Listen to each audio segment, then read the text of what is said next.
नमस्कार दोस्तों, मैं केसी साहू सर आप सबका स्वागत करता हूं आपका ही अपना चैनल केसी सर के क्लासेस में। दोस्तों, यदि आप हमारे चैनल में नए हैं और आपने अभी तक हमारे चैनल को सब्सक्राइब नहीं किया है तो प्लीज हमारे चैनल को सब्सक्राइब कीजिएगा और बेल आइकन को प्रेस करके ऑल को टच जरूर कीजिएगा ताकि हमारे नए नए वीडियो का नोटिफिकेशन आपको मिलता रहे। आइए दोस्तों, आज हम विलियन के अंतर्गत लेक्चर 5 पे चर्चा करते हैं। जी हां, आज मैं जो चर्चा करने वाला हूं वो बहुत ही महत्वपूर्ण है। आपके कंपटीशन एग्जाम हो चाहे एनुअल एग्जाम हो, ये बहुतायत पूछा ही जाता है।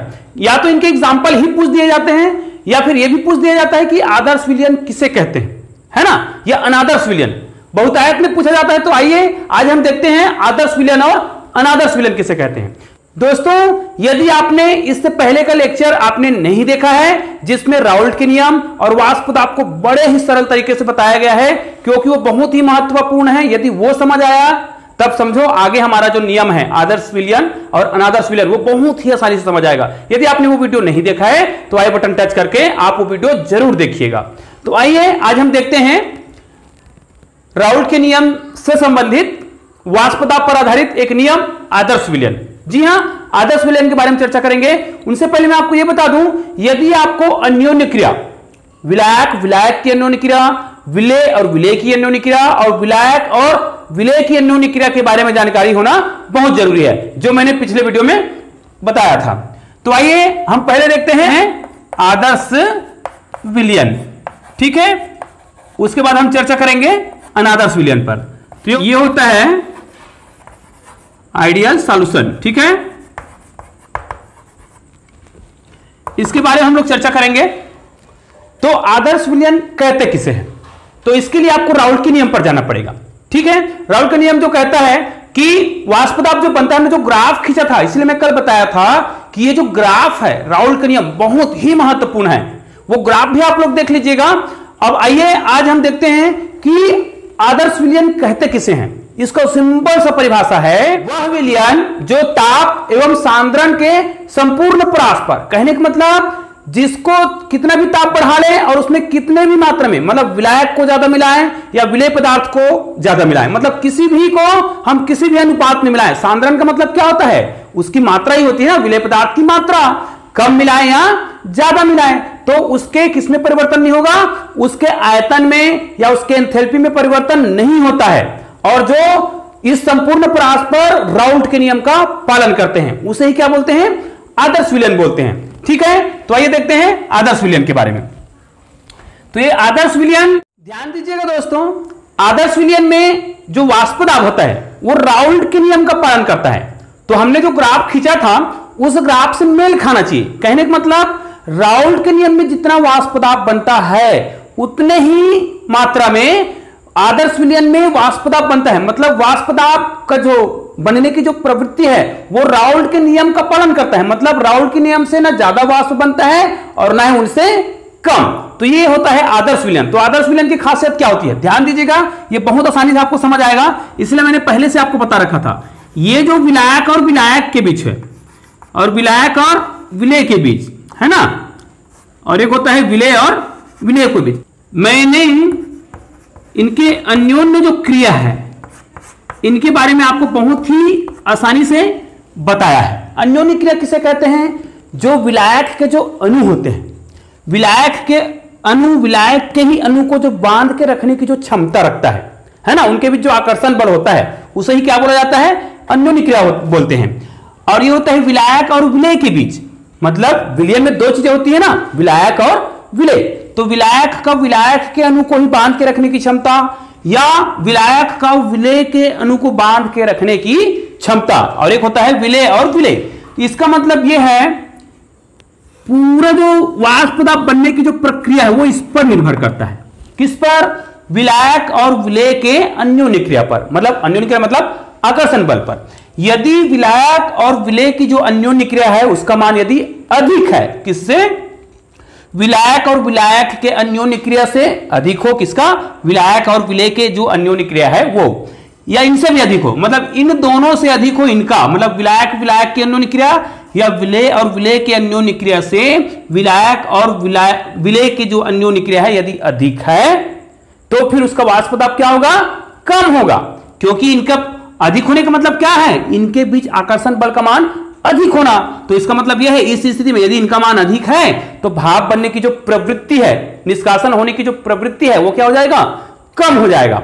तो राउल्ट के नियम में क्या कहता है, ध्यान दीजिएगा, राउल्ट के नियम के तहत ये जो ये जो आदर्श विलयन है, ध्यान देना है, ये आदर्श विलयन में ये क्या बोल रहा है, राउल्ट के नियम का पालन करता है। इसका मतलब क्या है कि इनका जो अन्योन्य क्रिया है, ध्यान दीजिएगा, विलायक विलायक की जो अन्योन्य क्रिया है, विलायक और विलेय की जो अन्योन्य क्रिया है, और विलेय और विलेय की जो अन्योन्य क्रिया है, तीनों ही लगभग बराबर ही होता है।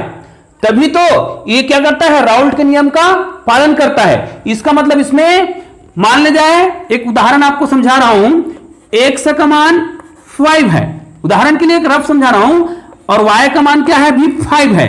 तो हम क्या लिखते हैं, चूंकि x का मान 5 है और इधर y का मान 5 है, तो हम क्या लिख सकते हैं कि x बराबर होगा किसके, y के, जबकि x 5 के बराबर है, यहां पर भी y के 5 के बराबर है, तो कुल मिला के हम दोनों को क्या लिख सकते हैं, बराबर लिख सकते हैं। उसी प्रकार यह है, यदि विलायक और विलायक का जो गुण है, ध्यान दीजिएगा, है ना, और विलेय और विलेय का जो गुण है, दोनों यदि क्या हो, इक्वल हो, इनका जो आकर्षण बल है, ये देखो इन दोनों का, विलायक और विलायक का जो आकर्षण बल है, विलेय और विलेय के आकर्षण बल के पूरा बराबर ही है, ये जो अन्योन्य क्रिया है, तो क्या जब ये इनके बराबर है, इन दोनों के, तो क्या विलायक और विलेय के बीच अन्योन्य क्रिया बराबर नहीं होगा, होगा।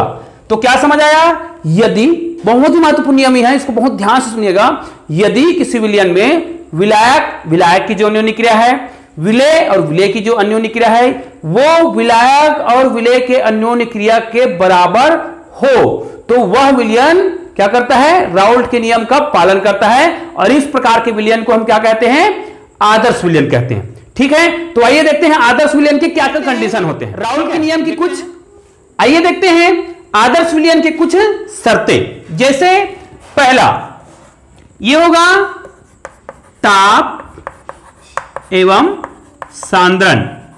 अब सांद्रण किसे कहते हैं तो बता दिया गया है, ताप एवं सांद्रण के संपूर्ण परास का मतलब तो समझ आ गया होगा कि हम उसको किसी भी मात्रा में मिलाएं, संपूर्ण परास पर ये क्या करता है, राउल्ट, है ना, ये राउल्ट के नियम का पालन करता है। ये बहुत ही महत्वपूर्ण है, ध्यान दीजिएगा, पालन करता है।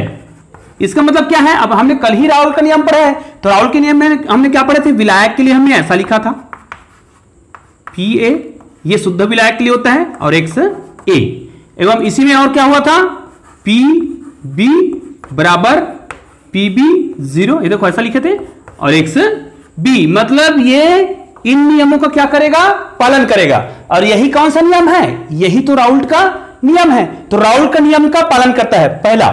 दूसरा ध्यान दीजिएगा, A एवं B का अन्योन्य क्रिया, अब भी बताया हूं, है ना, अन्योन्य क्रिया। अब अन्योन्य क्रिया किसे कहते हैं ये तो बताना नहीं पड़ेगा, क्योंकि आकर्षण बल को ही अन्योन्य क्रिया बोलते हैं। तो ए बी का जो अन्योन्य क्रिया है वो किसके बराबर होना चाहिए, ए एवं किसके, बी के अन्योन्य क्रिया के बराबर होना चाहिए। ध्यान दीजिएगा, इसको मैं पूरा लिखा हूं, ए बी का जो अन्योन्य क्रिया है, मतलब ए और बी के बीच जो आकर्षण बल है, इसको क्या बोलते हैं, विलायक और विलेय के बीच का जो अन्योन्य क्रिया मतलब आकर्षण बल है, वो विलायक के आकर्षण बल और विलेय के जो आकर्षण बल है उसके क्या होंगे, बराबर होंगे। तब वो क्या करेंगे, तब वो आदर्श विलयन कहलाएंगे, मतलब इस स्थिति में वो राउल्ट के नियम का पालन करते हैं। इसी प्रकार देखते हैं तीसरा, इसमें क्या होगा, ये जो है इसमें जो जब विलयन बनता है ना, जब आदर्श विलयन बनाते हैं तो इसके एंथैल्पी में कोई परिवर्तन नहीं होता है। जब ये विलयन बनेगा ना तो ऊष्मा को उत्सर्जित करेगा और ना ही क्या करेगा, अवशोषित करेगा, मतलब उतना ही रहेगा। इसका मतलब ये है जो डेल एच होता है तो डायरेक्ट मिक्सिंग कहा जाए, है ना, में कोई परिवर्तन होगा कि नहीं होगा, नहीं होगा। क्यों नहीं होगा, क्योंकि जब हम विलयन को मिलाते हैं तो ना तो इसमें ऊष्मा उत्सर्जन होता है और ना ही इसका अवशोषण होता है। कुल मिलाकर उसका एंथैल्पी क्या होता है, निश्चित रहता है। ठीक है, और एक और होता है चौथा, ऐसा होने से उसके आयतन में, ऐसा करने से उसके आयतन में भी क्या नहीं होता है, कोई परिवर्तन नहीं होता है। मतलब उसका जो आयतन है वो भी क्या रहता है, स्थिर रहता है। तो इस प्रकार इतने नियमों का जब वो पालन करता है, और इसको आपको रखने की बिल्कुल भी आवश्यकता नहीं है, बहुत ही आसानी से याद हो जाता है। बस आपको याद रखना है राउल्ट के नियम में जो बताया गया था अन्योन्य क्रिया, है ना, 3 प्रकार की आपने पढ़े थे अन्योन्य क्रिया, विलायक विलायक के बीच, विलायक विलेय के बीच, और विलेय और विलेय के बीच। यदि ये आपको समझ आ गया है तो ये आदर्श विलयन बहुत ही आसानी से आपको समझ आ जाएगा। आइए इनके हम कुछ उदाहरण देखते हैं। मैं आपको आदर्श विलयन का ऐसा उदाहरण बताऊंगा कि आप जिंदगी भर नहीं भूलोगे। इसलिए बोल रहा हूं क्योंकि आदर्श विलयन को हम, अगर हम इसको रटने का कोशिश करेंगे, ध्यान दीजिएगा, आदर्श विलयन के जो उदाहरण हैं इनको रटने का कोशिश करेंगे तो बिल्कुल भी हम लोग भूल जाएंगे। याद रखिए आदर्श विलयन में क्या होता है, जब हम विलायक को विलेय में मिलाते हैं, और शुरू बात मैंने बताया था इनको किसी भी मात्रा में मिलाएं, है ना, मतलब विलायक की मात्रा ज्यादा हो या विलेय की मात्रा ज्यादा हो, यही तो सांद्रण है ना, सांद्रण के संपूर्ण परास पर। इसका मतलब क्या समझे कि हम विलेय की मात्रा को ज्यादा मिलाएं चाहे विलायक की मात्रा को ज्यादा मिलाएं, उसके वाष्प पदार्थ में कोई परिवर्तन नहीं होता। एक सिंपल सा उदाहरण मैं दैनिक जीवन से बताता हूं, हालांकि यह उदाहरण आप लिखोगे नहीं परीक्षा हाल में, क्योंकि मैं जो उदाहरण बता रहा हूं वो दैनिक जीवन से है, और चूंकि हम केमिस्ट्री पढ़ रहे हैं, रसायन पढ़ रहे हैं ना, तो हमको रसायन से संबंधित ही उदाहरण देना है, ठीक है। तो आइए जैसे मैं बताता हूं कि हम क्या करें, घर में 2 गिलास है, इसमें पानी भरा हुआ है, ठीक है। अब यहां पर एक मग्गा है बड़ा वाला, ठीक है। अब इसमें जो पानी है वो नल का है, ध्यान दीजिएगा, बड़ा सिंपल सा चीज समझा रहा हूं। इसमें जो पानी है वो नल का है, और इसमें जो पानी है वो बोर का है। 2 अलग अलग जगह का है ना, जो हैंडपंप आता है ना वहां का पानी है ये, और ये बोर का पानी है, और दोनों ही पानी है। अब इसकी कुछ मात्रा, मतलब इसका आधा इतना को इसमें डालते हैं हम, और इसके पूरे पानी को इसमें डालते हैं, तो क्या ये पूरा नहीं मिक्स होगा? तो क्या ऐसा करने से इनके वाष्प पदार्थ में कमी होगा या वृद्धि हो जाएगा? बिल्कुल नहीं होगा, क्योंकि दोनों ही क्या है, दोनों ही एक ही चीज है। ये भी पानी है और ये भी पानी है, हालांकि पानी अलग अलग जगह से लाया गया था। तो ऐसा करने से उसके वाष्प पदार्थ में क्या नहीं हो रहा है, कोई परिवर्तन नहीं हो रहा है। तो इस प्रकार के जब हम उदाहरण देंगे तब वो क्या कहलाएगा, आदर्श विलयन का एक सटीक उदाहरण होगा।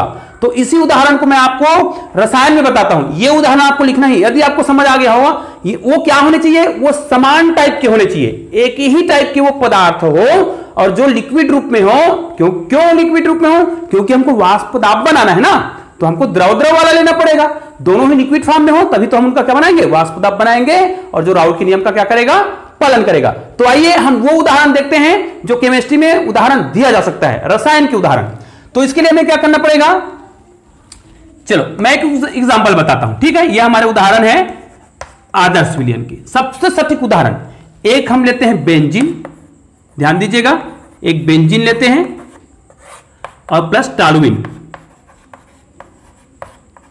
अब बोलोगे सर आपने यहां पर तो सेम सेम बताया है, ये भी सेम सेम ही है। यदि आपने 11वीं में रसायन को बड़े सावधानी से पढ़ा हुआ है, अच्छे से पढ़ा हुआ है, मैं कई बार बोलता हूं, ध्यान से सुन लीजिएगा, आज फिर बोल रहा हूं, यदि आपको 12वीं में रसायन को समझना है तो 11वीं का रसायन पूरा समझ आना चाहिए, तो आपको 12वीं का रसायन समझ आएगा। लेकिन आपको फिजिक्स समझना है तो 11वीं का फिजिक्स यदि आपको समझ नहीं आया है तो कोई दिक्कत नहीं है, 12वीं के फिजिक्स को शुरू से पढ़िए, आपको समझ आएगा। लेकिन 12वीं के रसायन को डायरेक्ट पढ़ते हो, 11वीं का आपको समझ नहीं आया है तो आपको दिक्कत हो सकती है ना। तो इसलिए मैं बता रहा हूं कि यहां पर जो मैंने उदाहरण बताया वो यही उदाहरण है। मैंने क्या बताया था, यहां पर दोनों सेम सेम चीजें होनी चाहिए, तब उनका जो वाष्प पदार्थ है क्या होगा, उसमें कोई परिवर्तन नहीं होगा और राउल्ट के नियम का पालन करेगा। तो यहां पर देखो ये क्या लिखा है, बेंजीन, और ये क्या लिखा है, टॉलुइन। ये दोनों का फार्मूला लगभग एक ही होता है। बेंजीन का फार्मूला कैसे होता है, इसको हम ऐसे लिखते हैं ना, बेंजीन को, ये देखो ऐसा लिखते हैं, ये बेंजीन है और ये पर टॉलुइन लिखते हैं। ये देखो ये बेंजीन है और ये भी बेंजीन जैसा है, लेकिन यहां पर क्या जुड़ जाता है, CH3। तो ये टॉलुइन है और ये क्या है, बेंजीन है। तो लगभग दोनों क्या हो गए, लगभग समान हुए ना।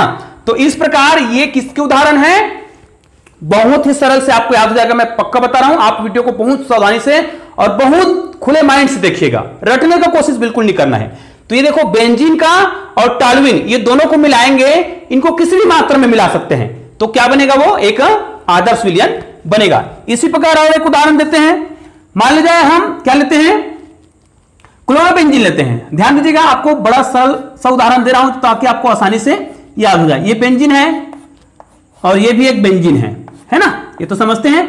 यहां पर ब्रोमीन जुड़ा हुआ है, देख लो, और यहां पर क्लोरीन जुड़ा हुआ है।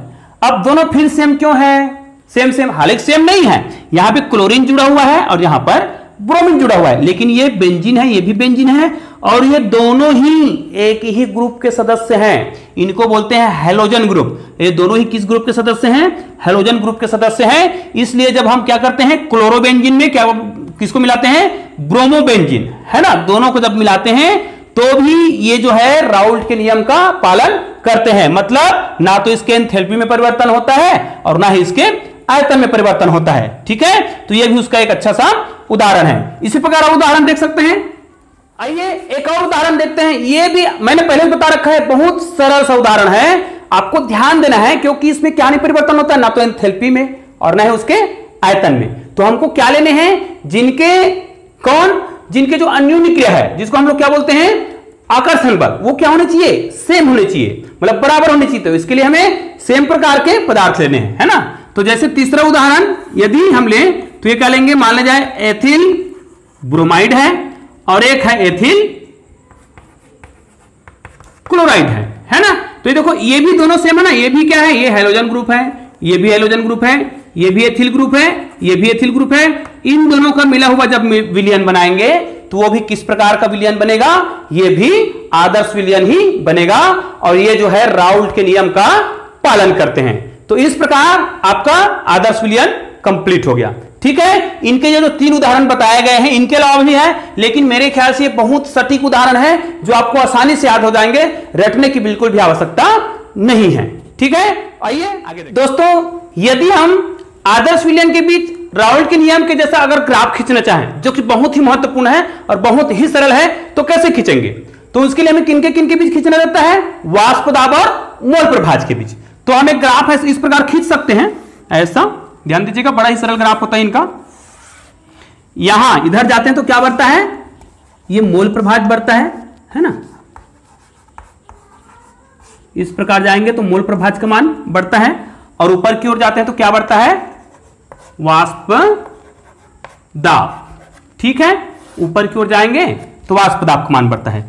अब यहां पर यदि हम विलायक का लेते हैं, यदि विलायक का मान यहां पर 1 है तो विलेय का मोल प्रभाज का मान कितना होता है, 0। अब देखो इधर ऐसे जाएंगे, ध्यान दीजिएगा, इधर जाते हैं तो मोल प्रभाज का मान बढ़ता है, वो किसका, विलेय का, जिसकी मात्रा कम होती है। तो Xb का मान यहां पर क्या है, 0 है, इधर जाने से उसका मान क्या हो रहा है, बढ़ रहा है। तो यहां पर Xb का मान 0 है, यहां आते आते X जो B का मान है वो कितना हो जाएगा, 1 हो जाएगा।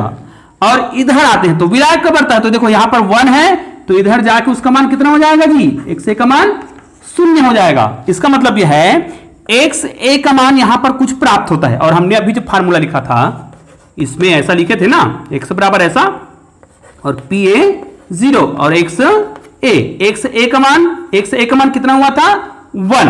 तो यहां जब Xa का मान 1 होगा तो Pa का मान कितना आ जाएगा, इसके बराबर 1 रखेंगे तो Pa 0 आ जाएगा ना। मतलब इसका मान इतना रखने से, Xa का मान 1 रखने से यहां पर Pa 0, तो यहां पर कोई उसका वैल्यू आएगा, तो यहां से हम एक ग्राफ खींचेंगे। ये किसका ग्राफ है, ये इसी का है ना। लेकिन इसके जगह हमने किसको लिए थे, 2 चीज लिए थे ना, आप उदाहरण लिखे थे। तो मान लीजिए इसमें से कोई किसी को हम क्या मान लेते हैं, ये मान लीजिए ये बेंजीन का है। ठीक है, ये बेंजीन का है, तो यहां से Xb के लिए लेंगे तो देखो यहां पर Xb का मान क्या है, 0 है, और यहां पर Xb का मान 1 है। निश्चित रूप से यहां पर 0 से स्टार्ट होगा, मतलब यहां से स्टार्ट होगा, और Xb का मान कितना है, 1। मतलब यहां पर Xb का मान 1 रखेंगे तो यहां पर कौन सा फार्मूला होता है, बराबर PB0 × XB। अब XB का मान यहां पे क्या रखना है, यहां पर क्या रखेंगे, 0 रखेंगे। तो इसका अगर इसको 0 से गुना करेंगे तो 0 ही होगा, मतलब ये 0 से स्टार्ट होगा। और जब XB का मान क्या रखेंगे, 1 रखेंगे यहां पर इस लाइन में, तो उसका मान कितना आएगा, PB बराबर P0 का B इक्वल टू कितना जाएगा, जितना भी मान आएगा, तो यहां पर कुछ मान आएगा इस प्रकार। तो कुल मिला के ये किसके लिए है, आप बताओ, ये टॉल्यूइन के लिए है। ठीक है, इस प्रकार।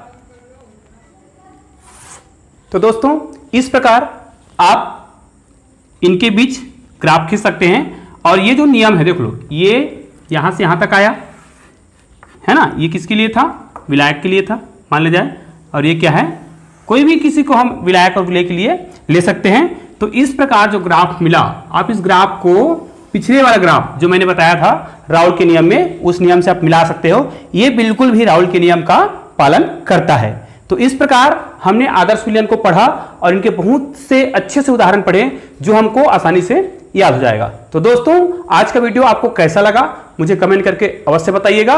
और यदि आपको वीडियो अच्छा लगा तो लाइक कीजिएगा और अपने दोस्तों को भी शेयर कीजिए ताकि अधिक से अधिक लोग इसका लाभ उठा सके। धन्यवाद दोस्तों।